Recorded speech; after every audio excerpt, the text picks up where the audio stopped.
என்ன அராதனா, என்ன அயோக்கியத்தனம்!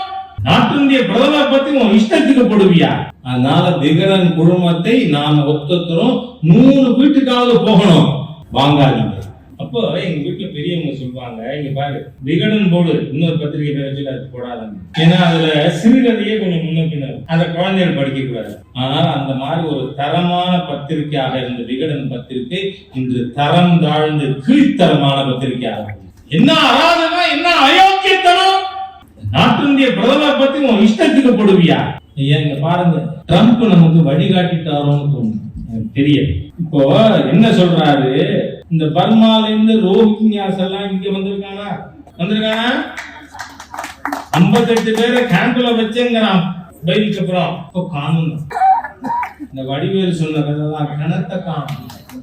என்ன சொல்றாரு ட்ரம்ப், அந்த ரோஹிங்கியாஸ் எல்லாத்தையும் சைனா போட்டு பர்மா கண்டு, இந்த பங்களாதேஷ் வந்து நம்ம திருப்பூர்ல உட்கார்ந்துருக்கானே, கோயம்புத்தூர்ல உட்கார்ந்துருக்கானே, அரசாங்கம் எல்லா தங்க நகை செய்யற பஜார்ல போய் எல்லாருக்கும் பாஸ்போர்ட் இருக்கா வெரிஃபை பண்ணு, ஆதார் கார்டை வெரிஃபை பண்ணு, அவன் எங்க இருந்து வந்திருக்கான், வந்திருக்கிறது பங்களாதேஷ்ல இருந்து, ஆனா சொல்றது மேற்கு வங்கத்துல இருந்து. அந்த மாதிரி இருக்கிற ஆளுகளை பங்களாதேஷுக்கு நாம எப்படி அனுப்பணும்? செயினை கட்டி அனுப்பணும்.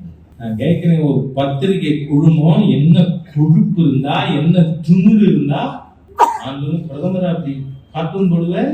என் பிஜேபி காரன் வந்து இதுவே திமுக காரன் தான் இத்தனை நேரம் நடந்திருக்கிறது.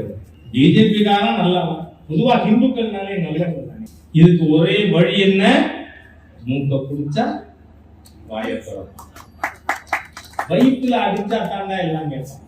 அதனால விகடன் குழுமத்தை நாம ஒத்தரும் 100 வீட்டுக்காவது போகணும், வாங்காதீங்க. விகடன் குழுமத்தையே பகிஷ்கரிக்க வேண்டும் அப்படின்னு சொல்லணும்.